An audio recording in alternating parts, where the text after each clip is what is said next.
최근 유튜브에서 비타민C의 고용량 정맥주사 요법이 모든 암을 치료할 수 있다고 주장하는 사람들이 있습니다.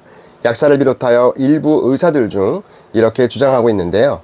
오늘은 제가 이러한 주장들이 과연 신뢰할 만한 것인지 꼼꼼하게 따져보고 암 환자분들에게 정확한 정보를 제공해 드리겠습니다. 우선 이해를 돕기 위해 비타민C가 우리 몸에서 어떤 역할을 할까요?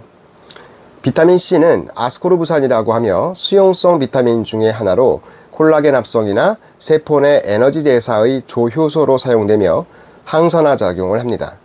수용성이기 때문에 고용량으로 복용해도 필요한 만큼 흡수가 되고 나머지는 배설되게 되죠. 그런데 이 비타민C가 각종 암을 치료할 수 있다는 주장들이 있는데요. 그 근거가 무엇인지 연구 결과들을 바탕으로 살펴보도록 할게요. 보통 암세포를 가지고 시험관 실험을 해서 효과가 입증이 되면 설치류와 같은 동물 실험을 진행해서 같은 효과가 있는지 연구를 합니다. 운이 좋게도 동물 실험에서도 효과가 나타난다면 임상 실험에 돌입하게 되죠. 먼저 세포 실험 연구 결과부터 살펴보도록 합시다. 췌장암세포, 전립선암세포, 간암세포, 대장암세포, 그리고 신경세포종 세포에서 연구를 진행한 결과 비타민C를 투여한 암세포의 증식을 억제하는 것으로 나타났습니다.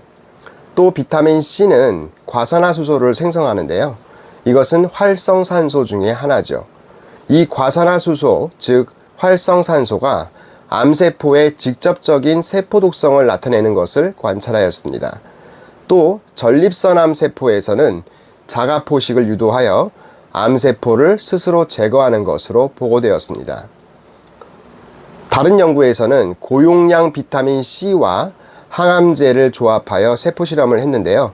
난소암세포에서는 항암제 성분인 무수아비산을 비타민C와 농도별로 조합으로 처리했을 때 효과가 있었고요.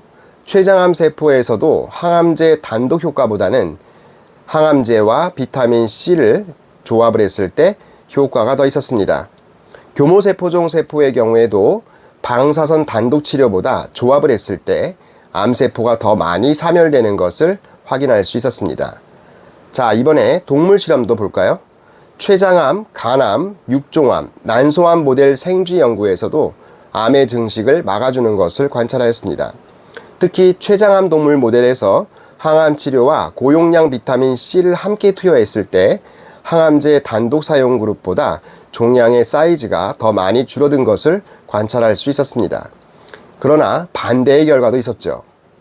림프종과 다발성 골수종 마우스 모델에서는 항암제와 고용량 비타민C를 함께 투여했을 때 항암제 단독 투여보다도 종양이 더 자라는 것을 확인했습니다. 결국 비타민C가 암세포의 증식에 도움이 됐다는 얘기죠. 자, 사람을 대상으로 한 임상 연구를 볼까요? 처음 임상 연구가 진행된 것은 1970년대인데요. 이 당시 두 가지 논문이 있었습니다. 하나는 50명의 암 환자를 대상으로 정맥으로 비타민C를 투여하는 군, 경구 투여하는 군, 그리고 둘 다 하는 군, 이렇게 무작위적으로 배정하여 임상 실험을 진행했습니다. 또 다른 연구에서는 100명의 환자를 정맥으로 비타민C를 투여한 후 경구 복용을 하게 했고 같은 병원에 있는 환자들과 비교를 했습니다. 결과는 환자의 상태나 생존율에는 큰 차이가 없었습니다. 또 이 연구에서는 비타민C를 투여하지 않는 그룹이 제외되어 있기 때문에 연구 결과를 신뢰하는 데 제한점이 있습니다. 2000년대에 들어와서 항암 치료와 방사선 치료를 받는 유방암 환자를 대상으로 고용량 비타민C를 투여하는 연구가 있었는데요. 투여하지 않은 그룹보다 삶의 질이 좀 좋아지고 부작용이 줄어드는 것이 관찰되었습니다. 이 결과는 암세포가 사멸되어 완치가 된 것이 아니기 때문에 명확하게 암 치료 효과가 있다고 말할 수는 없겠죠. 그 이후에도 일본이나 미국에서 연구들이 진행되었는데 대체적으로 생존율이 1년 낮고 환자의 삶의 질이 향상된 것이 나타났습니다.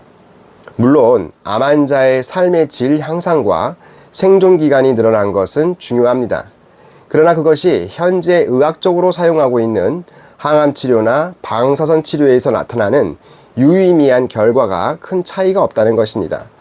단 항암 치료를 하는 과정에서 나타날 수 있는 여러 가지 부작용들을 비타민 C가 줄여줄 수 있다는 데 의미가 있습니다. 자, 그럼 비타민 C가 암을 치료할 수 있다는 기전이 무엇인지 볼까요? 대체적으로 비타민 C가 암을 치료할 수 있다고 주장하는 사람들은 활성산소 이야기를 합니다. 비타민 C가 활성산소의 일종인 과산화수소를 발생시켜 직접적으로 암세포를 사멸시킨다는 논리인데요. 물론 세포실험이나 동물실험 일부에서 긍정적인 결과가 나왔지만 사람을 한 대상으로 한 실험에서는 아직 100% 입증된 것이 없습니다. 임상실험을 통해 약의 효과를 입증하기 위해서는 대규모 무작위로 오랜 기간 동안 연구를 진행해야 합니다. 그리고 몇몇 환자들에게서 긍정적인 결과가 나왔다고 해서 일반화할 수는 없는 거거든요. 그런데 우리가 알고 있는 이 활성산소는 나쁘다는 인식을 가지고 있습니다. 이 활성산소가 체내에서 생성이 되면 정상세포들은 활성산소를 인지하고 제거합니다. 그러나 암세포는 활성산소를 제거할 능력이 없기 때문에 세포 독성 효과를 나타내서 암세포를 사멸시킨다는 것이죠. 아직 정확한 분자생물학적 기전이 밝혀지지는 않았습니다. 또 고용량 비타민C를 경구 투여가 아닌 정맥 투여로 투여하면 혈중 비타민C 농도가 급성으로 올라가게 됩니다. 그럴 경우 활성산소가 정상보다 증가할 수 있고 설사 암세포를 사멸시키는 데 역할을 하더라도 남은 활성산소가 체내에서 또 다른 질환을 유발할 수 있습니다. 물론 장기적으로 봤을 때죠. 물론 활성산소가 무조건 나쁜 것만은 아니에요. 세포가 살아가는 데 필요한 신호를 작동시키는 역할을 합니다. 그런데 양이 많다고 해서 그 역할이 더 강해지냐? 그건 아니거든요. 오히려 많은 양의 활성산소가 체내에 축적이 되면 거꾸로 암을 유발할 수도 있는 거거든요. 그러니까 활성산소는 양면성을 띠는 거예요. 암세포를 사멸시키는 기전은 다양합니다. 또한 원발성 암인지, 림프절 전이암인지에 따라 암세포의 전이 방식과 생존 방식이 다릅니다. 한 가지 기전으로 모든 암세포를 사멸시킨다는 것은 논리적이지 않습니다. 과학적으로 맞지도 않고요. 유튜브에서 고용량 비타민C의 정맥 투여를 하면 암을 치료할 수 있다는 논리를 펴고 있는 사람이 연구한 데이터를 보면 흑색종 세포에서 항암제와 비타민C를 동시에 투여할 경우 암세포를 사멸하는 것이 효과적이라고 합니다. 그러나 이 연구 결과는 이미 몇십 년 전에 외국에서 나온 결과와 같습니다. 동일한 실험을 한 것이죠. 또 종류에 따라서 효과가 있기도 하고 반대의 결과가 나온다는 것을 본인이 입증하기도 했습니다. 그럼에도 불구하고 고용량 비타민C를 정맥 투여하면 암을 치료할 수 있다고 말하는 것은 성급한 논리일 뿐 아니라 많은 임상실험 연구 데이터들이 부족한 상황에서 단정할 수 없습니다. 암 환자들이 무조건 비타민C가 암을 치료한다고 해서 매번 정맥 주사를 맞을 수도 없죠. 이 논리에 따르면 경구용 비타민C는 체내에 축적되지 않고 배설되기 때문에 효과가 그리 크지 않다고 합니다. 불구하고 고용량 비타민C를 맹신하고 복용하는 환자들이 많아 안타깝습니다. 건강한 사람이 비타민C를 복용하는 것은 전혀 문제가 되지 않습니다. 메가도스를 복용하건 일반적인 용량을 복용하건 효과는 같을 테니까요. 암 환자분들이 항암 치료나 방사선 치료를 하면서 부작용을 줄이기 위해 비타민C를 복용하거나 일정 기간 정맥 주사를 맞는 것은 전혀 문제가 안 됩니다. 실제 연구에서도 긍정적인 효과를 나타냈기 때문이죠. 2019년 암 환자분들에게 큰 이슈가 있었습니다. 바로 조 디펜스라는 폐암 말기 환자가 강아지 구충제인 펜벤다졸을 복용 후 완치했다는 것이었죠. 그때 제가 유튜브를 통해서 많은 세포 실험과 동물 실험들, 미국의 국립암센터에서 구충제의 임상 실험에 관련된 내용들을 많이 말씀을 드렸습니다.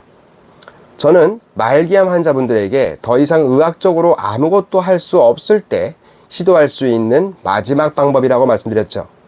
실제로 복용 후 컨디션이 좋아진 경우도 있었고 결국 그분들은 많이 돌아가셨습니다.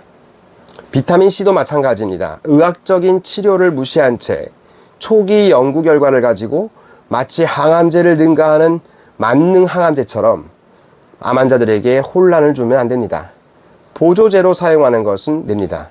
하지만 암 치료제로 둔갑하여 환자들에게 혼란을 준다면 그 책임은 누가 질 것인지 물어보고 싶습니다.